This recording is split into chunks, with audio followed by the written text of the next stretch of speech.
الله الرحمن الرحیم. الحمد لله نحمده و نستعینه و نستغفره و نؤمن به و نتوکل علیه و نشهد ان لا اله الا الله وحده لا شریک له له الملك و له الحمد یحیی و یمیت و هو علی کل شیء قدیر. دوستای عزیز، السلام علیکم و رحمت الله و برکاته. درس 21 عقیده هست و هر درس عقیده میتونه نیست که ما براتون بگم که این درس ما میتونم همیشه کوشش کنین که درسای عقیده را هم خودتان خوب یاد بگیرین و هم به فامیلتان بفهمانین. اگر کس درسای عقیده را یاد نداشته باشه، ولو که کتابای فقه را از اول تا آخر کلش همه تو بازی زبرش حفظ هم کنه، مشکلات اعتقادی برش پیدا میشه. درس امروز ما و شما درس 21 تمرین درس 20 است. در درس 20 خلاصه‌شی بود که ما و شما 5 قاعده را خواندیم. 5 قاعده ای بود که افعال خالق است که ما در توحید افعال یا توحید ربوبیت گفتیم 5 قاعده داره. توحید ربوبیت چی را میگن؟ توحید افعال میگن که ما افعال خالق متعال بشناسیم و مطابق از او زندگی بکنیم و فامیل ما مطابق از او زندگی بکنه. مطابق توحید ربوبیت. اکثر مردم در سابق میگفتن که مردم توحید ربوبیت میگفت کلگی میفهمن، در الوهیت مشکل داره، لکن آل مشکل در توحید ربوبیت هم مشکل است. توحید ربوبیت قواعدش چی است؟ قاعده اولی است گفتیم که دست خود نشان میدیم که اول افعال خالق بشناسیم. افعال کی رو بشناسیم؟ خالق متعال بشناسیم. دوم قاعده چی بود؟ که افعال مخلوق بشناسیم. این قاعده است که اگر تو میخوای که توحید ربوبیت درست بفهمی، اول باید افعال خالق بشناسیم، دومش افعال مخلوق بشناسیم، سومش گفتیم که افعال خالق به مخلوق نسبت ندیم، چهارمش چی بود؟ که افعال مخلوق به خالق نسبت ندیم، و پنجمی قاعده ای بود که افعال خالق از مخلوق تقاضا نکنیم. اینی بود قواعدی که دفعه گذشته ما شما خواندیم، ان شاء الله کل گیره فهمیده. امروز امیر تمرین میکنیم. اول گفتیم افعال خالق میشناسیم. من یک جدول جور کردم، زیاد تفصیلات باز میشه در آینده، لکن به خاطر فهمیدن این افعال مثلا 14 فعل از افعال خالق است. افعال خود زیاد است، 14 فعلش به شکل نمونه گرفتیم که اولش خلق کردن است.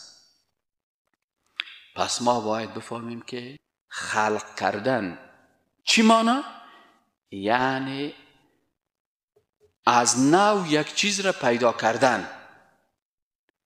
تو نیست که مثلا تو اینجا درخت است، از درخت میگیری میز میسازی. این خلق گفته نمیشه، این صنعت گفته میشه. میگه صنایع خفیفه و صنایع ثقیله و صنعتکارا و پیشکارا.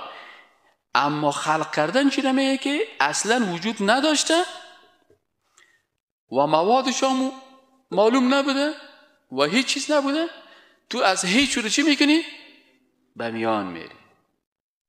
این خلق میگن. دنیا هیچ وجود نداشته. اذا اراد شیئا ان یقول له کن فیکون. وقتی که الله اراده کرد که انسان پیدا شود، عالم اسباب هم الله خلق کرده.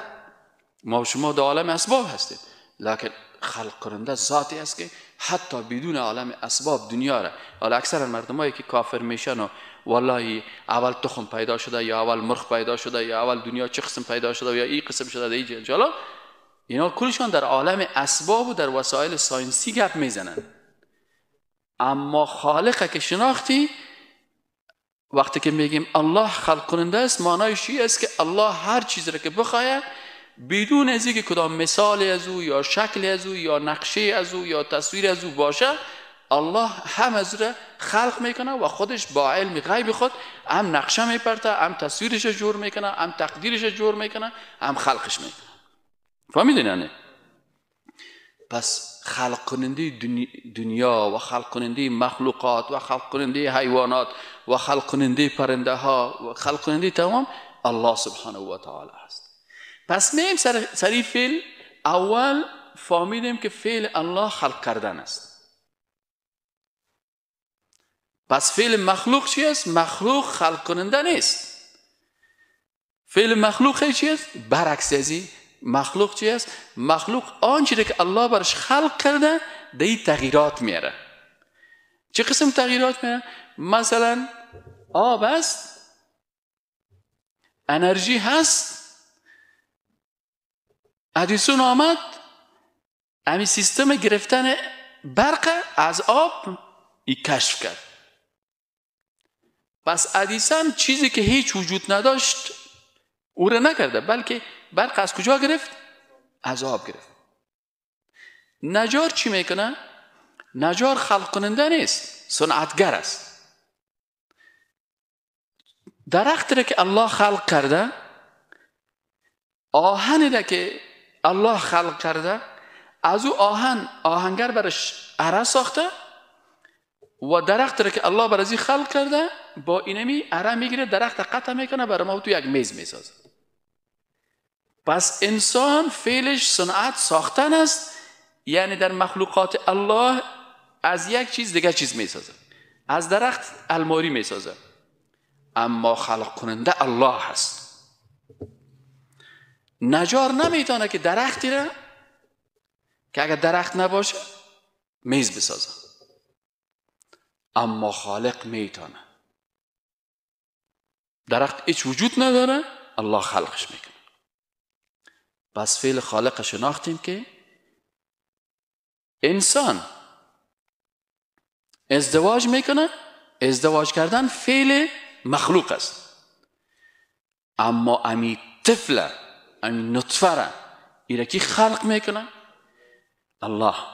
و ایره مراحل مختلفی که این نطفه هست، بالاخره مضغه و علقه و استخوان و بالاخره روی استخوان پوست، این مراحلش که میگه این کلش الله سبحانه و تعالی در بطن مادر اینمی موجود خلق میکنه. این موجودی که مرده هست در داخل ازی روح میدمانه، این الله. پس خلق کننده مخلوق کی است؟ الله هست. از این خاطر یکی از افعال الله خلق کردن است که این خلق کردن مخلوق نمیتونه. پس ما گفتیم افعال خالق بشناسیم و افعال مخلوق بشناسیم. افعال خالق به مخلوق نسبت ندیم. متوجه شدیم؟ یعنی این دنیا را نگوییم که این دنیا را مخلوق ساخته، این انسان فلانی ساخته. نه خیر، افعال خالق به مخلوق نسبت نمیدیم و افعال مخلوق به خالق نسبت نمیدیم. مخلوق چی افعال داره؟ مخلوق خوردن داره، مخلوق نوشیدن داره، مخلوق خوابیدن داره، مخلوق ازدواج کردن است، مخلوق گرسنه شدن است، تشنه شدن است، خسته شدن است، حسادت کردن است، دروغ گفتن است، غیبت کردن است، پشیمان شدن است، ناکام شدن است، تهمت کردن است، دزدیدن است. کارهای خوب و کارهای افعال مثبت هم داره مخلوق و افعال چی داره؟ منفی داره. لکن اگر افعال مثبت هم داره، افعال است که مربوط به مخلوق میشه، دلالت به مخلوق بودنش میکنه، و اگر افعال منفی هم داره دلالت به چی میکنه؟ مخلوق بودنش. چرا؟ این فعلی که از مخلوق است به شکل از اشکال در این ناتوانی و عاجزی هست. مثلا خوردن فعل مخلوق است نه؟ خب ما مثلا میگیم اینه من سر 20 قسم کباب میمونم، غذا را میمونم میخورم، یک فعل بسیار خوب است. لکن میگیم نه نه نه، این خود صحیح است که تو میخوری، لکن چرا میخوری؟ چون مخلوق هستی، اگر نخوری زندگی کرده نمیتونی. پس وقتی که مخلوق هستی بدون خوردن زندگی کرده نمیتونی، پس خود اینمی که این غذا را میخوری دلالت به عاجزی تو میکنه. یعنی من امروز صبح چای نخوردیم، اگر امروز چاشتان نان نخورم تا ساعتهای 3 بجه 4 بجه دیگه وضعیتم خراب میشه. در رمضان خب قدرت الله هست که به روزدار قوت میته تا شام قرار بیغم هستی، شام و مازان میته، هیچ قصهش نیست، میگه برو خیر است یک 15 دقیقه دیگه حوصله کرده میتونم. اما روزه که نداشته باشید 2 بجه 3 بجه که شود از گپ زدن و از درد زدن میمانیم. پس درست است که من میخورم ولو غذای خوب میخورم، لکن اینمی غذای خوبم که میخورم دلالت به این میکنه که من چی هستم؟ عاجز هستم و ناتوان هستم و بدون غذا زندگی کرده نمیتونم. پس من چی شدم؟ پس فعل مخلوق دلالت به چی میکنه؟ به محتاجی میکنه. از این خاطر میگه که ما افعال مخلوق به خالق نسبت نمیدیم. فهمیدین یا نه؟ نوشیدن این گپ است. اگر یک مخلوق 2 روز 3 روز 4 روز آب ننوشه احتیاج است و به هلاکت میرسه. پس نوشیدن دلالت به چی میکنه؟ به احتیاج میکنه. پس من مخلوق هستم، محتاج هستم. این حال اگر این نوشیدن العیاذ بالله به خالق نسبت میده، نسبت عاجزی و احتیاج به کی داد؟ و این کفر است. این کفر است. خوابیدن، من خواب میکنم. چرا استاد خواب میکنی؟ پس وقتی که من خود شناختم خالقم میشناسم. یگانه که میگه که خود شناسی امی است که نقص خودم هستی ذات کامل را احساس میکنم. چون من ناقص هستم، نقص خودم برای من میفهمانه که یک خالق هست که او نقصان نداره. مثلا من در اینجا شیشتیم از اوضاع شار خبر نیستم. مریخ نمیفهم چه قسم است، عطارد نمیفهم چه قسم است، نظام شمسی رو نمیفهم چه قسم است، تا که نرم در سر تلسکوپ نشینم و وارد درک نکنم. پس این فیلسوف چی میگه؟ میگه وقتی که من فهمیدم که من وقتی که در اتاق خود شیشتیم از باقی دنیا بیخبر هستم، پس باید ذات قوی باشه که تمام دنیا در تحت تصرف از او باشه و از ذره ذره مخلوقات با خبر باشن. حالا اگه 5 دقیقه در نظام شمسی یک تغییر به یکیش توقف کنه دیگه حرکت کنه، چی میشه؟ تکر میشه و با تکر نظام شمسی از بین میره. از همین خاطر الله سبحانه و تعالی به خاطر شناخت خود چی میگه؟ و فی انفسکم، در نفسای خود چرا تدبر نمیکنه؟ اگر انسان در وجود خود تدبر کنه میفهمه که ذات قوی هست که مرا خلق کرده.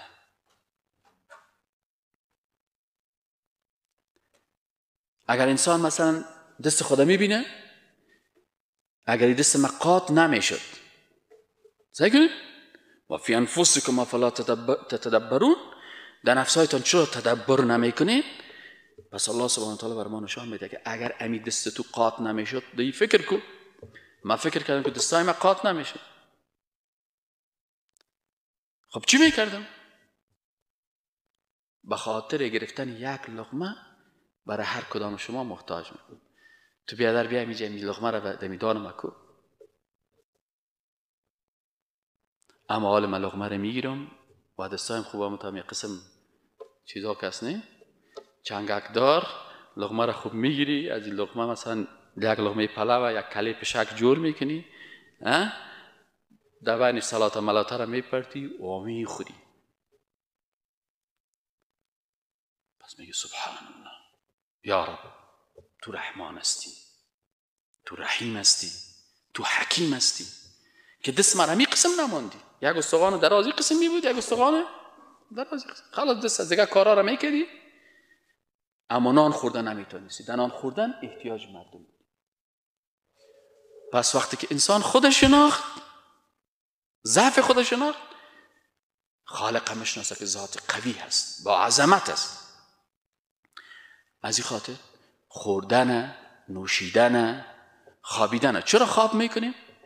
به خاطر ازی که اگر 2 شب خواب نکردی، روز سوم نه کار کرده میتونی نه حرکت کرده میتونی و وضعیتت بسیار خراب است. پس او ذاتی که برای ما خواب خلق کرده و با ذات خود توصیف کرده که لا تأخذه سنة ولا نوم. حالا مثلا تو که یک روز خواب نکردی تو پینگی میگیرید، قرار شیشتی دمی عین شیشتن خوابت میبره. ایره سنه میگن. سنه چی رو میگن؟ که آدم بسیار خسته هست. چرا خسته هستم؟ به خاطری که مخلوق عاجز و ناتوان هستم. چرا خسته هستم؟ عاجزم. پس سنه خستگی که مثلا پینگی ما و شما میگیم که سر ما پینگی میایه که سر ما پایین میره و خواب میکنیم، این دلیل چی است؟ دلیل عاجزی هست. از این خاطر در توحید اینه ما که میگم که 5 قاعده بسیار مهم است. واده 5 قاعده باور بکنین که کلان علما در خطا رفتن. الله ببخششان، فوت کردن. یهود لعنت خدا چرا سرشان نازل شد؟ دینمی 5 قاعده غلطی کردن. افعال مخلوق به کی نسبت دادن؟ خالق. اگر شما امیل بایبل بخوانین، بایبل ما خواندم، امی کتاب مقدس ترجمه ایره میکنن که اولد تستمنت عهد قدیم است، نیو تستمنت عهد جدید است. اولد تستمنت تورا میگن که تورات میگن، نیو تستمنت انجیل است که ایره گاسپل میگن. فهمیدین یعنی؟ و اردوی گاسپل و تورا را جمع کردن بایبل میگن و ترجمه میکنن بایبل. در عربی میگن الکتاب المقدس، به نام کتاب مقدس میگن، هولی بوک. این حال در هولی بوک از یا که بخوانی چرا یهود و نصارا لعنت خدا سر از اینا نازل است. ما یک درس داریم در اخلاق، در پوانتون درس میدیم. کتابای اخلاق ما با کتابای اخلاق دیگه یک فرق داره. اینه ما به شما میگیم، به کس نگوین، خب بین ما و شما باشه. دیگرها وقتی که درس میتن اخلاق درس میتن، اخلاق با پدر، اخلاق با مادر، اخلاق با برادر، اخلاق با همسایه، میگن هم میگن صحیح. مگر ما فصل اول کتاب اخلاق با مقدسات است. اول ادب و اخلاق با الله هست، باز ادب و اخلاق آمنت بالله و ملائکته. ادب و اخلاق با کی؟ با ملائکه. باز ادب و اخلاق با کتابهای الله. باز ادب و اخلاق با پیغمبران الله. صحیح؟ باز ادب و اخلاق با قبر و با روز قیامت. رسول اکرم صلی الله علیه و آله میگه که قبر دشنام نتی. قبر چی کنیم؟ دشنام نتی. خب ادب و اخلاق است با صحابه کرام. چرا؟ چون صحابه کرام، من روز از سنف گفتم که برادرای عزیز، اگر استاد دایر دشنام میتی گناهگار شدی. اگر ابوبکر صدیق و حضرت عمر فاروق و حضرت عثمان رضی الله عنه و حضرت علی رضی الله تعالی، صحابه کرام رضوان الله تعالی علیهم اجمعین، اگر ور دشنام میتی، باز تو در حقیقت قرآن دشنام دادی. چرا؟ لقد رضی الله عن المؤمنین. الله میگه که این 1400 نفری که با رسول اکرم صلی الله علیه و آله بیعت کردن، الله رضی الله از اینا راضی شد. و دیگه میگه عن المؤمنین. اینا کی بودن؟ مؤمن بودن. فرمولش چی است در اخلاق که مربوط به درس عقیده هم میشه؟ که با گفتن لا اله الا الله در چوکات ایمان داخل میشه. یک محصل با دادن کانکور در پوانتون داخل میشه، لکن با درس خواندن و امتحانهای سمستر مثبت سپری کردن در پوانتون باقی میمانه. نمیمانه؟ در عقیده با گفتن لا اله الا الله امتحان و کانکور است. با لا اله الا الله در کجا داخل میشیم؟ داخل اسلام میشیم. با ادب با مقدسات دمی چوکات باقی میمانیم. ادب با الله، ادب با ملائکه، ادب با صحابه کرام، ادب با پیغمبران، ادب با قرآن عظیم الشان، ادب با کتاب آسمانی. ادب ادب ادب ادب ادب. از این خاطر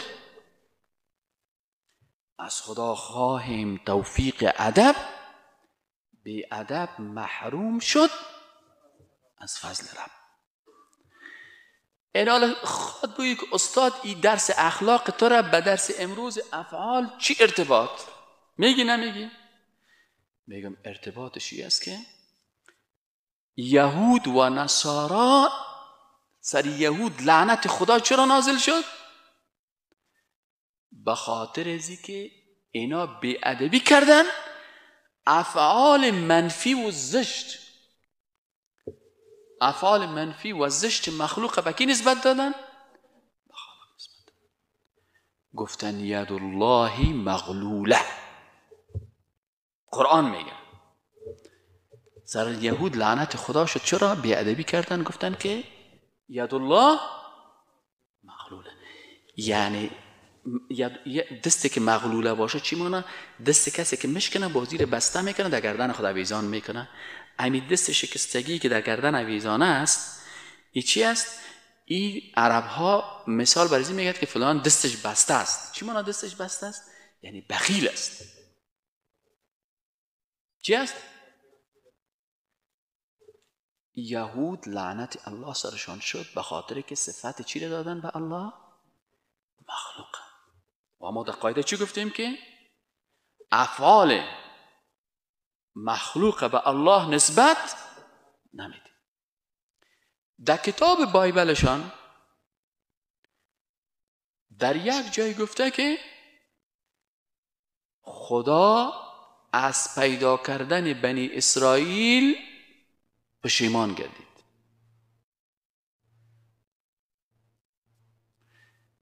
نسبت پشیمانی را به خالق نسبت چی است؟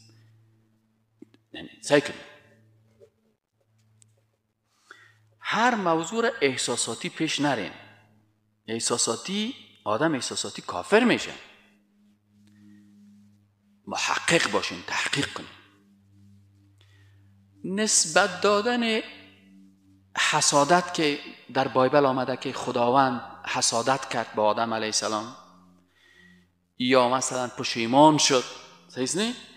یا در جای دیگه ایش آمده که خداوند که یعقوب علیه السلام کشتی گرفت. یارا اگر خواستین من کتاب بایبل میارم و یکی برتان نشان میدم و امروز فکر من نشد اگر من میاوردم برتانم صفاتش نشان میدم. نسبت دادن حسادت یا پشیمانی به خالق چی مشکل داره؟ مشکلش است که مثلا یک کسی را ما میگیم که کسی است که یک کار کرده باشه باز پشیمان شده باشه. تو کدام روز کدام کار کردی پشیمان شده باشی؟ بیا بگو برای ما سعی کنیم.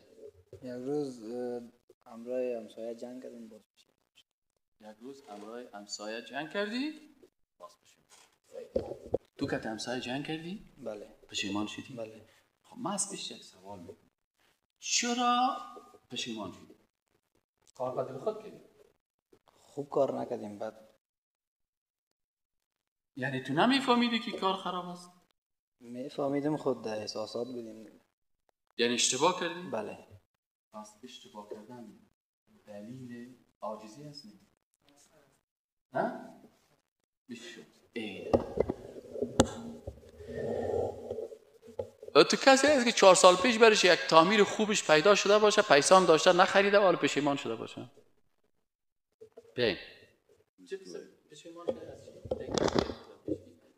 تعمیر خونه هست یک زمین در روی شمالی بود که دریور ما رفتیم، دریور از منطقه از دیگه میره بخریم بس جان ما گفتم پیسه هم در بانک هم یک در انواری خانه انداختگیم. گو بخرم ما نخریدم. و چند سال بعدش؟ یک 2 سال بعد 3 سال بعدش بازم دریور آمد. چرا پشیمان شدی؟ 5000 میخریدیمش گفت 40000 میخره دلار من نمی‌پوشم. در 2 سال 5000 و 40000 تا. چرا پشیمان شدی؟ به خاطر که اشتباه کردیم که همون نفع از دست ما رفت. پس اگر این 2 سال پیش میفهمید سکن اصل گپه، اگر استاد محمد بشیر در اون وقتی که پیسه هم در الماری افتادگی بود سایست و میفهمید که این زمین 2 سال بعد $40,000 میشه، صحیح؟ حتما میخرید. لکن این امو وقت نرخ میفهمید اما آینده زیر خبر نداشت. خب پس اینمی که انسان نمیفهمه ما عالم غیب نیستیم. چی نیستیم؟ آینده خوده، آینده کشوره، حوادثی که میایه نمیفهمیم. از این خاطر بسیاری وقتا این کارا را میکنیم و پشیمان میشیم.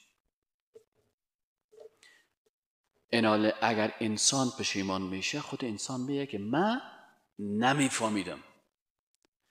آل نسبت نفهمیدن یعنی جهالت، نسبت جهالت به خالقی که عالم غیب از دادن، بیادبی به خالق نیست؟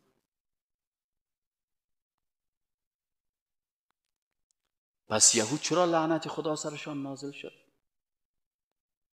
که با خالق چی کردن؟ بیادبی کردن و صفات زشت و خراب و عاجزی مخلوق به کی نسبت دادن؟ به خالق.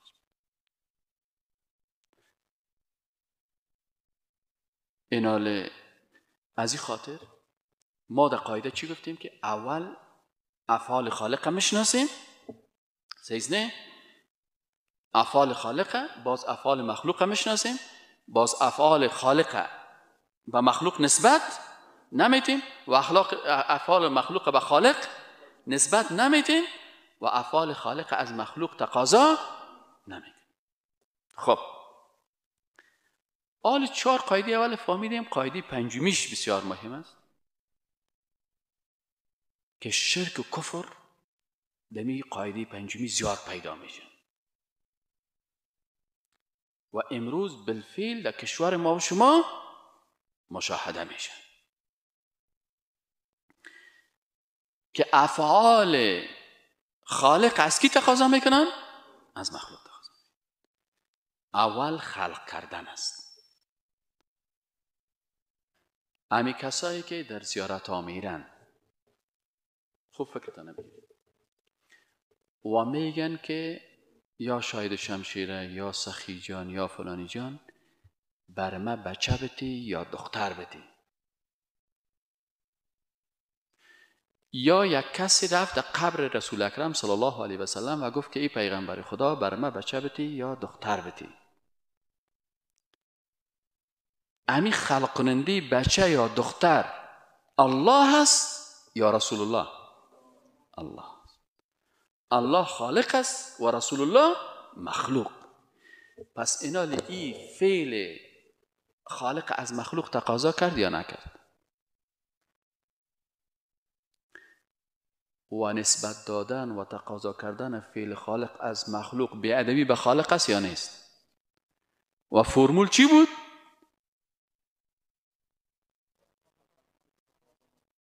نه، فرمول اخلاقی که با گفتن لا اله الا الله داخل چی میشیم؟ چوکات اسلام میشیم. و با چی خود آدمی چوکات حفظ میکنیم؟ ادب و اخلاق با مقدسات که در اصل از او الله است. پس ایناله این انسانی که پیش مخلوق میره که برای من بچه بتی یا دختر بتی، نه؟ سکنی؟ بچه بتی یا دختر بتی، فعل خالق از مخلوق تقاضا کرد یا نکرد؟ خب تقدیر ما و شما را کی نوشته میکنه؟ الله. الله تقدیر کرده که این بچه باشه، این چی باشه؟ دختر باشه.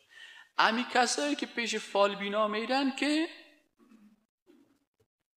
الله برای یکی اولاد میته، برای یکی نمیته، برای یکی بچه میته، برای یکی دختر میته، برای یکی اردوش میته، برای یکی هیچ کدامش نمیته. صحیح نه؟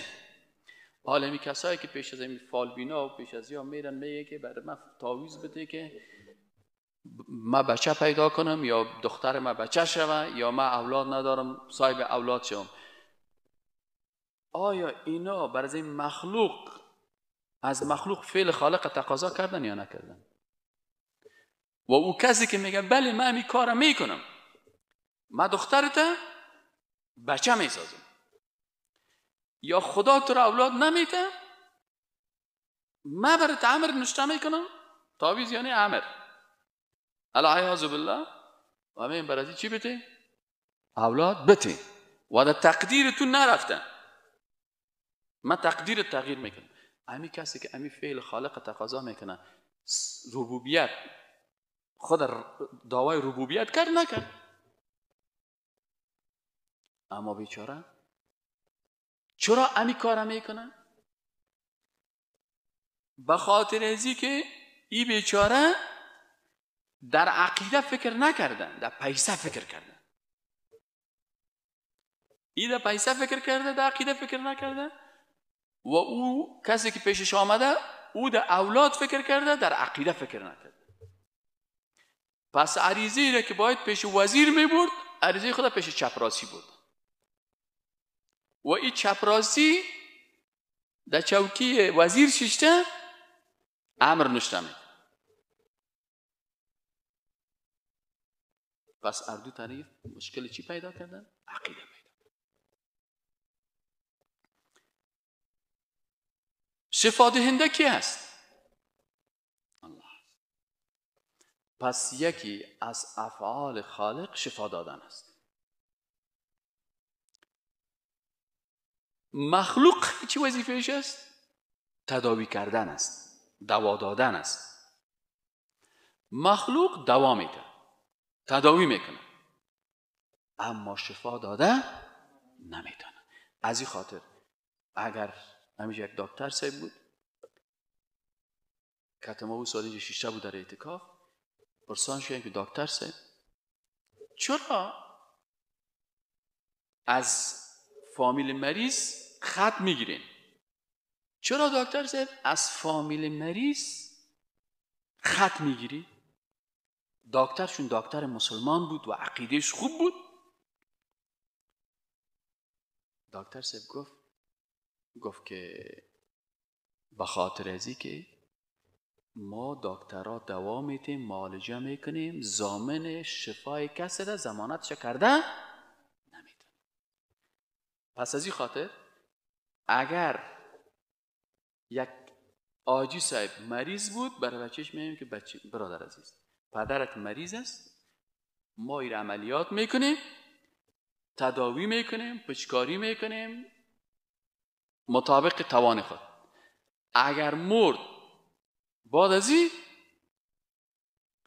ضامنش ما نیست. اگر خوب شد شفا دهنده الله است و اگر نتیجه نداد ما را نگیری که کشتی، چون ما دکتر هستیم، شفا دهنده الله است.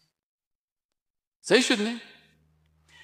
اینال یک کسی که میره اشتک خدا از زیر ریشه درخت تیر میکنه.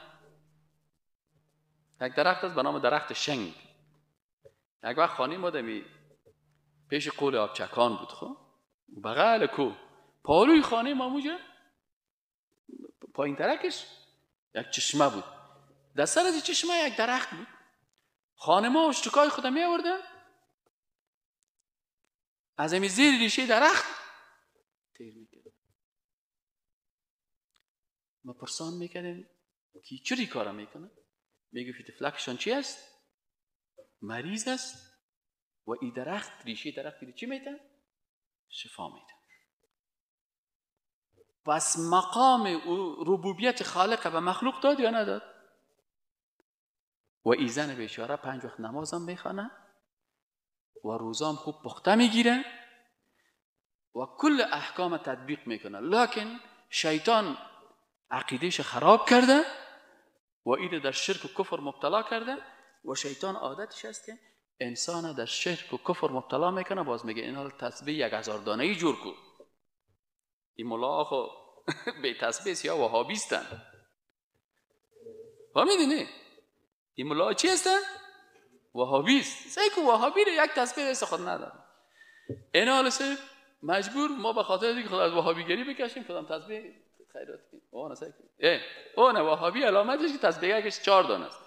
من که تسبیح 1000 دانه ای دارم، لکن اشتک خود از زیر چی تیر میکنم؟ خانم اشتک از زیر درخت تیر میکنم. صفت ربوبیت خالق و مخلوق میکنه.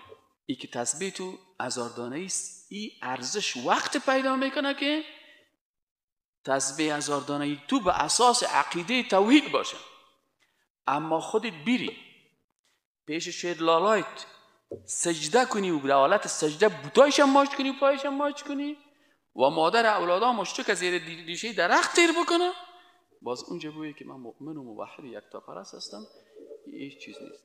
از یک عالم پرسان کردن، گفتن همی تسبیح سنت است یا بدعت است؟ گفتن او جوابش چه خوب گفت تسبیح که از کلکولیتور است. چی است؟ حساب کننده هست. 1 2 3 4 5 6 کار چی رو میکنه؟ ماشین حساب میکنه. اگر تو میخوای که می تسبیحات من 100 دانه میگم، من میرم چی کنم؟ حساب کنم. سبحان الله سبحان الله سبحان الله سبحان الله حساب کردم میرم. خلاص من یک ماشین حساب از تسبیح استفاده کردی، خوب است. اما گفتی که تسبیح سنت است، سنت نیست، باز این بدعت میشه. اگر عقیده کردی که تسبیح خودش ثواب داره، در بدعت داخل شده. اما اگر گفتی که تسبیح من یک وسیله حساب کننده است، من حساب میکنم. خب پس زندگی الله میده، یحیی و یمیت. زندگی الله میده، کسی دیگه زندگی دادن نمیده.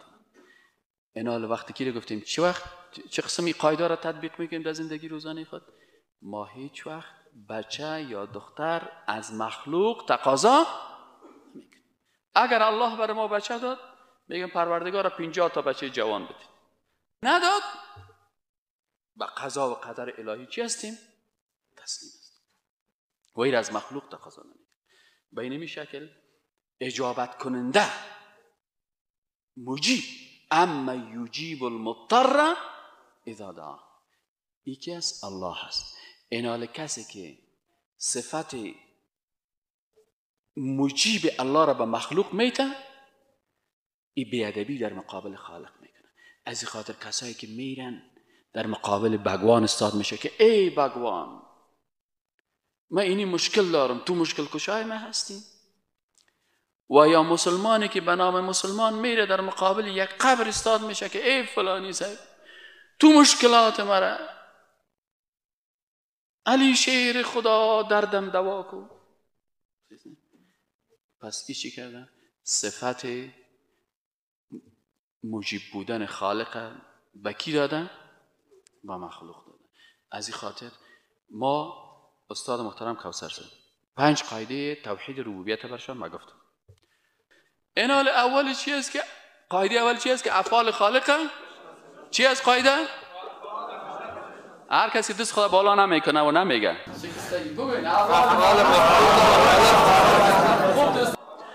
دوم قاعده چی است که طرف افعال مخلوق چی را؟ افعال خالق بشناسیم که چی افعال مخصوص خالق است. گفتم نه براتون. و افعال مخلوق که چی است؟ افعال مخلوق این جدولش است که افعال مثبت است: خوردن، نوشیدن، خوابیدن، ازدواج کردن، گرسنه شدن، تشنه شدن، خسته شدن. و افعال منفی چی است؟ حسادت کردن، دروغ گفتن، پشیمان شدن، غیبت کردن، ناکام شدن، تهمت کردن. این گپا صحیح شد نه؟ قاعده سومش چی بود؟ افعال خالق و مخلوق نسبت نمیدیم. چی میکنیم بگوین؟ آفرین، افعال خالق و مخلوق نسبت نمیدیم. قاعده چهارمی بود که افعال مخلوق و خالق نسبت، که افعال خالق از مخلوق تقاضا چی هستن؟ چی هستن؟ درس امروز ما شما و نقطه که ما گفتیم که چرا یهود و نصارا و چرا یهود مورد لعنت خالق قرار گرفتن؟ به خاطر از اینکه با بی‌ادبی افعال خالق، افعال زشت مخلوق به کی نسبت دادن؟ حتی بعضی کساس اون روز من دیدم امی آخری یک سوال مثلا در حیرت افتادن کوثر سید در حیرت افتادن به خالق نسبت دادن بیادبی است؟ بلکن ضعف است. صفات خدا نیست، برای خدا نسبت می الحاد فی الاسما میگه. آفرین. خب کدام صفته؟ امی صفت تحیر حیرت حیران خیلی شیر برای من اینا رو بگو. آها سومیش تعویلشان در حیرت انداخت خدا و جبرئیل و مصطفی. این برای من اینا رو سیک و این شاعر کلان شاعر است، فیلسوف اسلامی است. اما اشتباهش چی است؟ اگه یک روز میامد 5 امی قاعده استادایی رو یاد میگرفت صحیح نه؟ این اشتباه رو نمیگه. الله ببخشش. ببینید و این شعر بسیاری وقتا حتی ما کسایی دیدیم که خوب خود سلفی قوی عقیده میگیره همین شعر خوانده. یکی از شاگردای ما بود گفت همین شعر خوان، بازی گفت اکنون از استاد دایی تقاضا میکنیم که چی کنن. گفتم برادر این شعر دیگه نخوان، چرا که در این شعر اینمی بیادبیگک و این بیادبیگک نیست، بسیار گپ خطرناک است. چرا آدم در حیرت وقت میفته که عاقبت یک کار نمیفهمه. مثلا این 5 قاعده رو یاد بگیریم و درس ما ختم است و السلام علیکم و رحمت الله و برکاته.